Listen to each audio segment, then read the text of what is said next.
బట్టలు ఏం బట్టలు పాడే ఏం స్వేచ్ఛ ఉంది అలా? మరి నువ్వు ఎందుకు ఇంటర్వ్యూలు ఇప్పుడు బట్టలు వేసుకున్నావు? ఇప్పుకొని ఇంటర్వ్యూ చేయి. స్వేచ్ఛను మగోళ్ళు ఆడవాళ్ళు సమానమే కదా. మరి అది కూడా మిడ్డీలు షెడ్యూల్ వేసుకున్నట్టు నువ్వు డ్రాయర్ వేసుకో, బనీని వేసుకొని ఇంటర్వ్యూ చేయి. మేము కూడా చూసి ఆనందిస్తాం.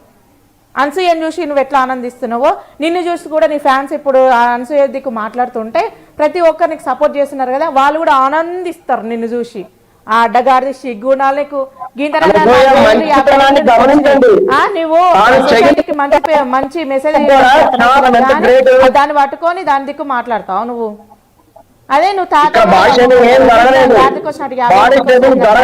వచ్చినాయి ఆమె గనక కొంచెమైనా తలకే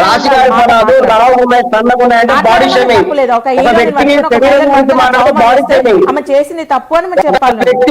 సన్నగున్నాడు, పొట్టిగా ఉన్నాడు, పొడుగ్గాడు, నల్ల ఉన్నాడంటే బాడీ షేమింగ్ లేకుండా ఫ్లెక్సీలు కట్టేసాడు. మాట్లాడిందంటే తప్పే లేదంట. ఈటలలో బయటికి వెళ్ళు, నీ నేరుగా తన్నిసి పెడతా.